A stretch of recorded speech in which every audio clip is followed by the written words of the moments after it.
Miami, the city that keeps the roof blazing. Party in the sand where the heat is on, all night on the beach till the break of dawn. Welcome to Miami, bienvenido a Miami. Bouncing in the club where the heat is on, all night on the beach till the break of dawn. I'm going to Miami.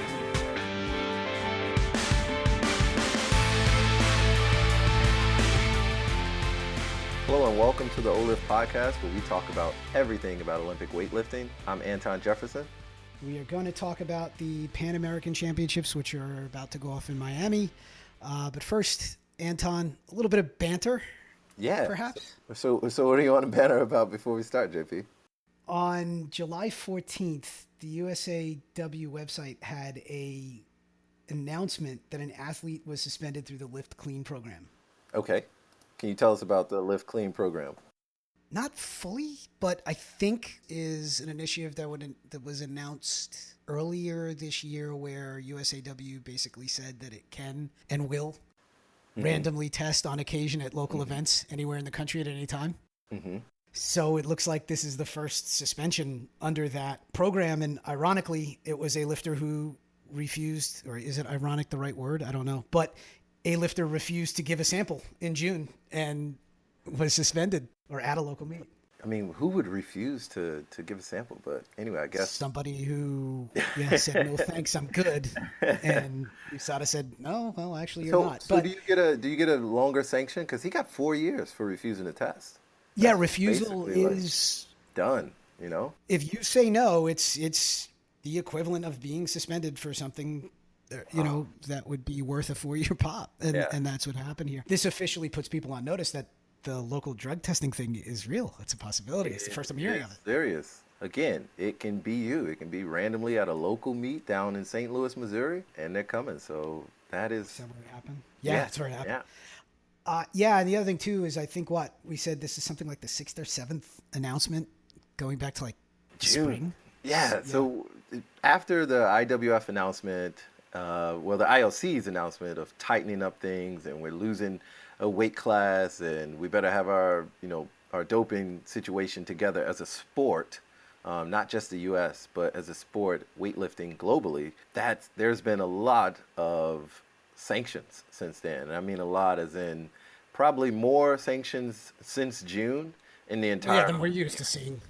I guess, right? It just went. In any case, speaking of world meets then, or international meets, this Pan Ams in Miami, I guess, is the first of 3 meets that we're going to be holding over the next year. Which is quite nice. Like, can we give a hand clap to the U.S. for holding and showcasing like grand events? Like, we're doing so much better, and I'm just proud of the program. And so, hand clap and big ups to the USA Weightlifting program. Making weightlifting a destination, or making U.S. a weightlifting destination for major events. I mean, seriously, think about how many athletes from different countries want to come to U.S. Like, I want to go to Miami. Just to watch. So this is going to be a fantastic meet. It's a week-long event, and it's in Miami. You couldn't ask for a better location. Well, when I think summer, I think Miami as a place to go, sure. And then when I think of Miami, yes, I think of a Indian resort casino as the place to be in the summer. The first thing that comes to my mind is like Scarface. That's what I think about Miami, man. So, where... No, but no, we're going to be somewhere almost bordering swampland, I think. You're like on the outside of Miami. Okay. But in fairness, we did do that huge American Open was at a casino resort hotel kind of thing in Reno. And in fairness, it was great, actually. I just think this is a recipe for some interesting fun. And then if you combine the fact that this is happening with the American Open on the heels of it, what did I see that announcement? I think from Phil Andrews, he mentioned something like 300 or so. Oh yeah, 300 initial athletes. Entries. It could be, what was it, 700 or more? 700 or so from the American Open, which means that, you're talking about 1,000 lifters over a course of a week running through this hotel and casino. So I think the management company there has no idea what they're in for. I'm sure they won't be upset about the rooms that are fully booked for at least a week. So yeah, I don't know though, but being a casino, I mean, it's almost like non-revenue type people. I don't know. A couple of people might get trapped at a few tables. We'll see. Well, let's talk about the AO briefly since it's concluding the Pan American Championships. We'll be rolling right into the American Open, and let's briefly touch on that before we move on. I didn't do a whole lot of review of that start list, but I mean, it's big, obviously, just like AO1, which was in Reno. The population of U.S. weightlifting has spoken. They're clearly signing up for these things. Yeah. I don't know if it's a novelty that it's in the first year or if this is going to continue to be this big. We'll see. Okay. But at least it's 2 for 2 in terms of turnout. Quality of lifting, it's tricky. I mean, obviously, with all of you have a lot of masters lifters there. You have a lot of lifters who would not have otherwise qualified for a national event that are going to get an experience here. Not a bad thing, just something different. In terms of top talent, the things that I saw that I haven't looked at it in a while, I thought Donovan Ford was on the start list, which is kind of a killer move because at 105, he can wait to see what Wes Kitts and D'Angelo Osorio do. And if both of them have good days, he can try to take whatever he needs to get himself ranked in the event that he has to bounce one of them on the ranking list. So very interesting move. And that will set up, I think, the American Open 3 for a pretty significant turnout for anybody who's not locked onto the world team, because that meet in September is the final world team qualifier. So But I think it'll be as less intense, not much of a nail biter as the one before the Olympics was, when it was Kendrick Ferris, and it was just down to whoever scores, like somebody's going. Well, that was the Olympics, but this is a world team on U.S. soil, so it's important. People want it. It's going to be, it just depends how spread out the rankings are. If a lot of it's predetermined and there's nobody really in a fight, then September won't be as important. But if there's a couple of people on the bubble, then changes the game entirely. Okay. Well, let's start the conversation by talking about how the qualification for the Pan American Championships, which is happening this July in Miami, how that affects the qualification for the 2019 Pan American Games. Like, how does it work for spots and, get into an argument about who's ranked here and, this and that. Let's talk about how qualification for the games works. Post-Olympic year, but for Pan Ams, every year before the Olympics is the Pan Am Games. So the last Pan Am Games was 2015. Qualifying for spots at the Pan Am Games sort of works like how we qualify spots for the Olympics. It takes 2 world championships, team performances back-to-back years to hit your quota, to determine how many slots you get awarded for the Olympics. Pan Am's basically works the same way. But a full team now is 7, and what they're going to do is absolute tally, I think, team points over the next 2 years for quota spots at the 2019 Lima Pan Am Games. So Peru gets a full team. Okay. Of men and women. That's 7 on each side. The host team always gets a full team. I think so. So Peru does get one. There's a wild card. I don't know how that works at all. Somebody just gives somebody a spot, I guess. So is a wild card to like a top lifter from a nation who doesn't have a full team, or a team with points? I literally don't know how it works. Okay, but it's a wild card spot, 1 male, 1 female, and then the spot allocations are top 3 teams get 7, 4 through 6 is 5, 7 through 10 is 4 spots. Then 11 and 13 both get 2, and then 14 through 17 get 1 spot each. So what is the first 1 through 3? 1 through 3. So what's the likelihood of America being 1, 2, 3? The U.S. Well, I'll ask you a different question. Who do you think has been the most dominant over the past couple of years? That's even better. The question. women's side. Women's side. I'm gonna jump on Colombia first. Over the past, or you're saying few years, so past 2 years? Yeah. Definitely Colombia, definitely Ecuador, and then I got to roll with the U.S.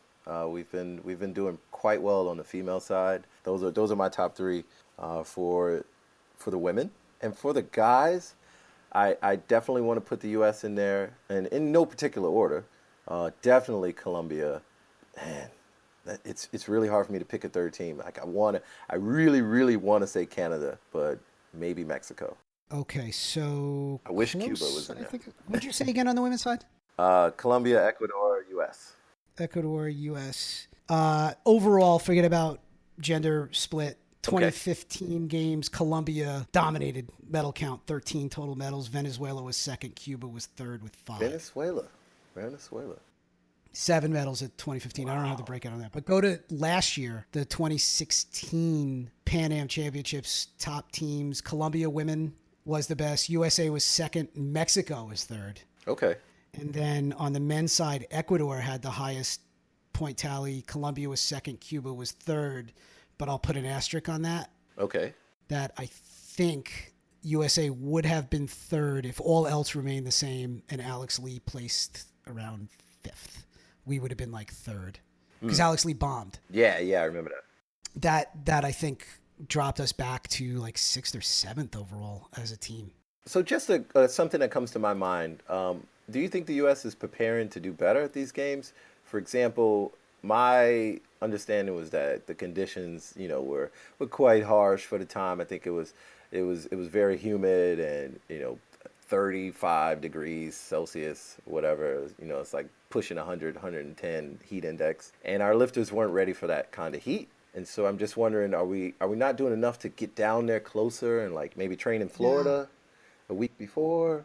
I think everybody had to lift under those conditions. They weren't ideal last year. But what I heard more, but it's common, I forgot who was telling me this, that it's common in South America that sports stadiums are mostly outdoor. Yes. Even if a portion of it's covered, it's mostly outdoors. So that's like a known factor.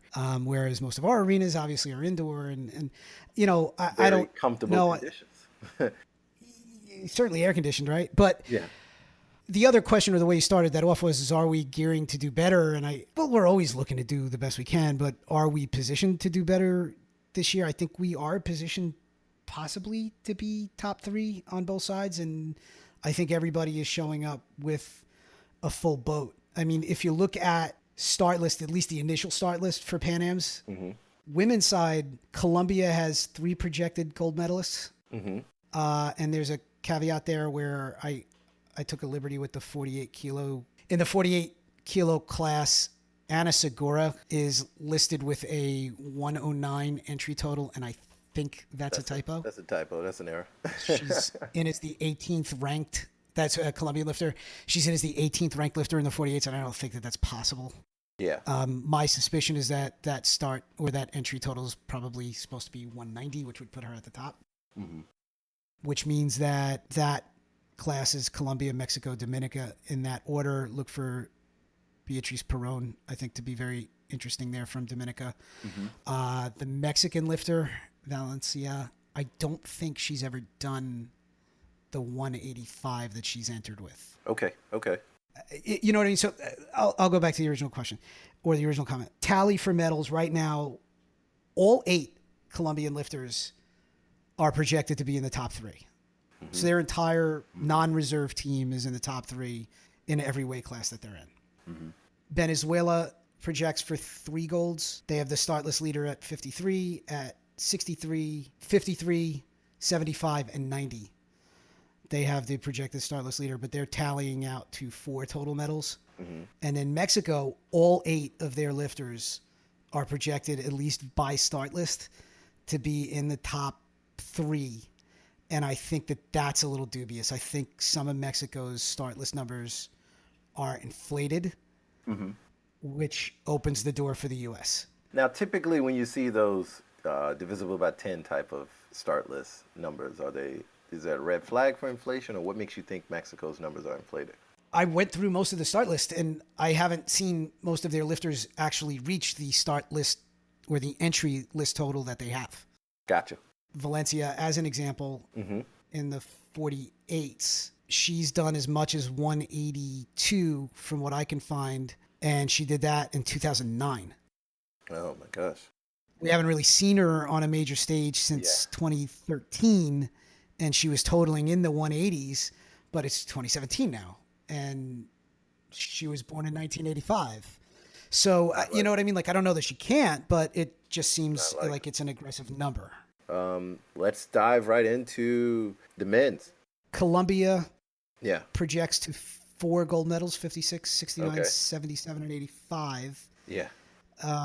7 of their 8 are projected in the top 3, or at least on the start list in the top 3. That is just absurd. They're the most youngest talented team on that hemisphere. Like, Yeah, there's not a whole lot of inflation on their start list Yeah. either. Even if the No. numbers aren't, I mean, like these guys Yeah, are legitimately good. yeah, like Yason is put in at 350. That would put him at like a 160, 185, and we know he can do that like any day.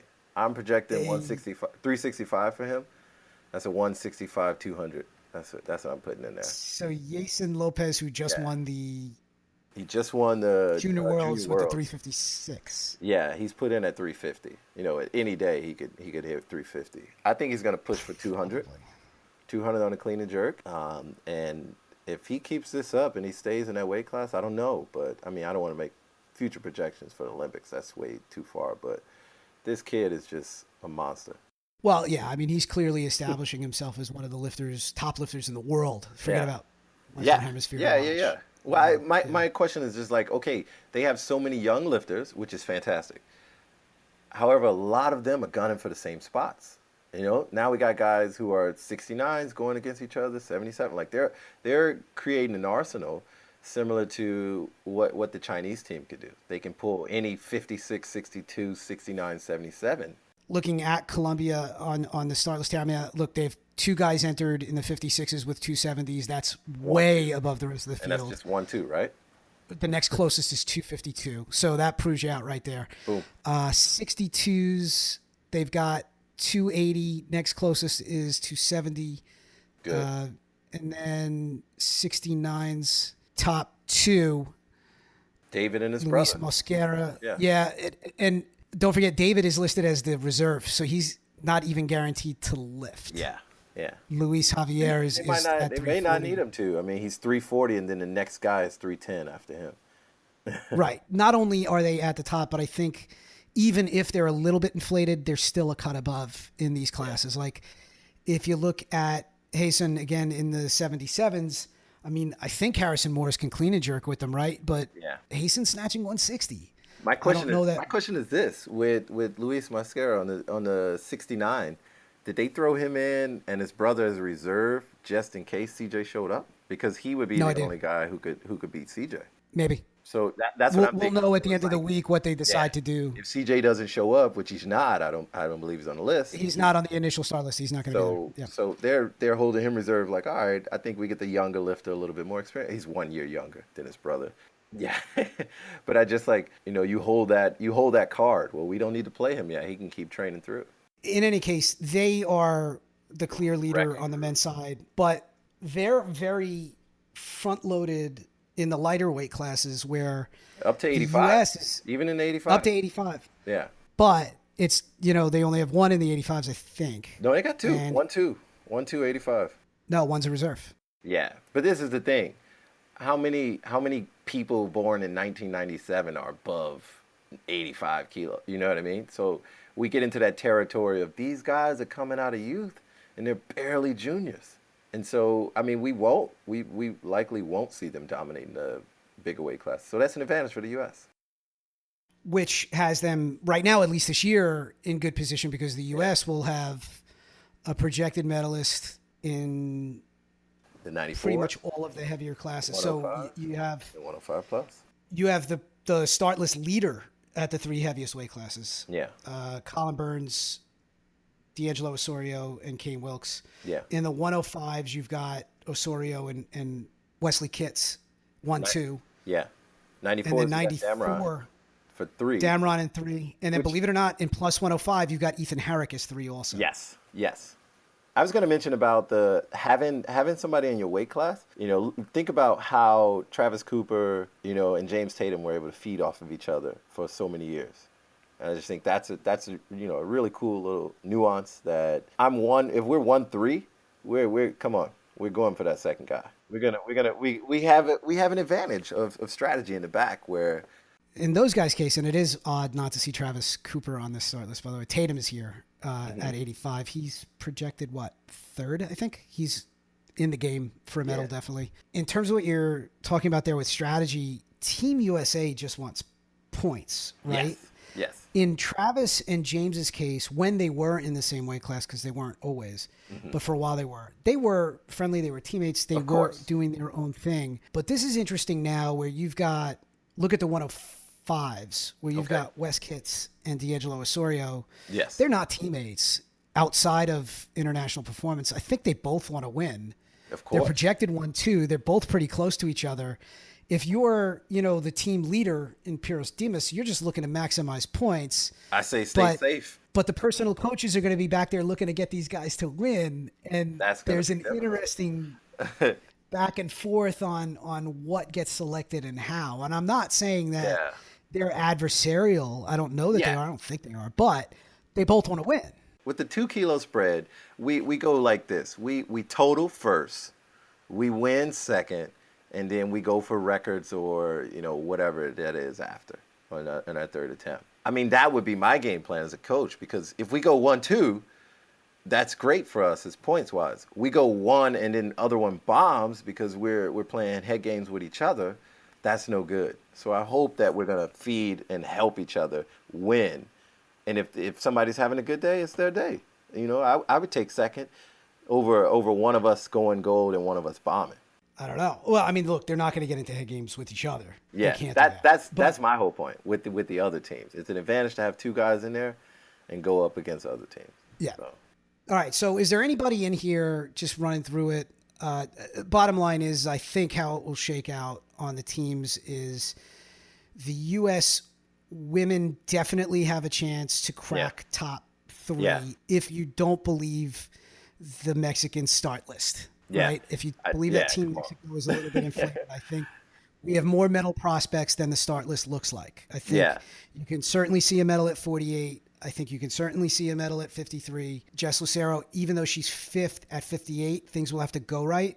But that 58 weight class is wide open, in my opinion. Yeah. For medals, I do not expect anybody to challenge Sarah Robles for the plus 90 class. The question is, will the 90s make themselves available for Ali Ludwig to make an impact? Same thing there, even with 75s. But point is that I think the U.S. can score better than the start list would lead you to believe. Okay. Which means that I think the U.S. could finish top 3. I do think that it looks like Colombia is still the monster on the women's side.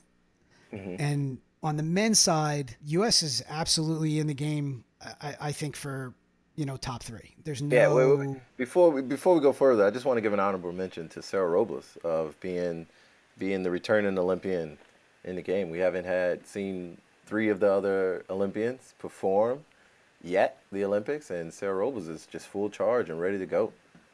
Oh, that's right. I think Morgan King is also on the American Open start list. Yeah. She was originally on the national start list but didn't go. But that can make things interesting. Yeah. No for King. her. Yeah. No King. No Jenny Arthur. No Kendrick Ferris. We'll be looking for these guys to return. But on Mexico, Robles will have a challenge. Tayana is another lifter who's a little bit 265 total from last year's competition. Pan American Championship. Did she do that much in 2016? Yeah, 265 total, and she won. One of the Mexican totals that may not be Team Mexico, that may not be inflated.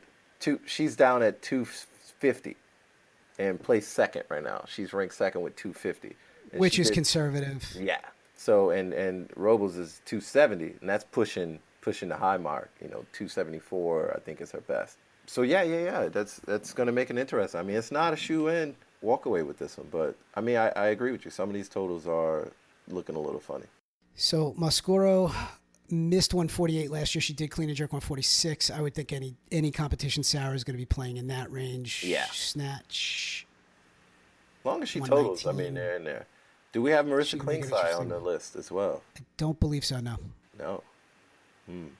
I think we're going to do really well on the female side and on the guy side, but I really think we're much more stronger on the lady side.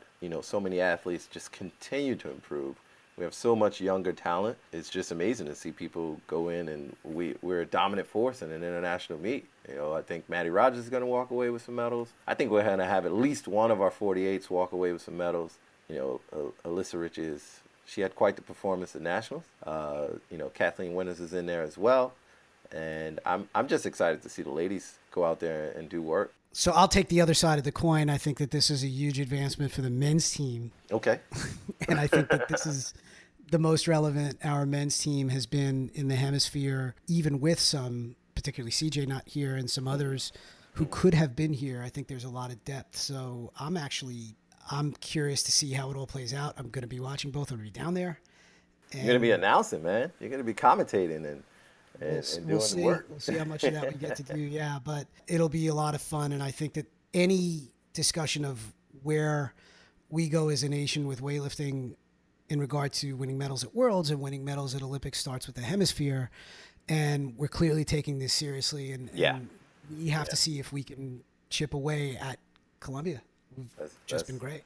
That's it. I mean, that's a good team to be chasing down and in the hunt with. I mean, if we can compete with them, we can compete with the best in the world. To wrap up, do you want to talk about anything else before we wrap up and talk? I haven't seen the venue yet, obviously, because we haven't gotten down there. But what I'm curious to see what happens, and here's where it could get tricky. It might be different rooms. I don't know. But Thursday, there's still going to be lifting going on for the Pan Ams. You're going to have 4 A sessions going on all day for the Pan Ams. But I think the American Open is going to be 4 platforms. It's certainly going to be 3. So are those platforms going to be pre-built, or are they going to have to try to work through the night to get the venue ready overnight for Friday lifting to begin? Wow, that's a great in the question. American Open. So Thursday is going to be pretty wild for them. But I think they're going to get it done. They got to get it done. Yeah. Everybody's going to be there this week. So game on. And it's a good mix of lifters. A lot of up-and-coming lifters and veterans, and I'm excited about both competitions. So I'm looking forward to you commentating on it. Well, the lifting for the Pan Am starts on the 21st of July. That's Sunday, and it will run through July 27th. And then the American Open starts the next day, which is July 28th, the Friday, and will run through the Sunday. So, this is a weekend of overindulgence in weightlifting. Or a week of overindulgence in weightlifting. There's no question about it. All of the sessions, both Pan Ams and American Open, are going to be available on USAW's website. Yep, live stream will be there. I'm hopeful that we can keep it up and running. Fingers crossed. Yeah. Certainly for the Pan Ams, you're going to see more outside interest. I think that the website is going to get much more traffic, and hopefully everything holds up. And all right, man. Folks, hope everybody has fun at the meet and you enjoy yourself down in Miami, man. We'll be back soon with more episodes. Thanks, everyone.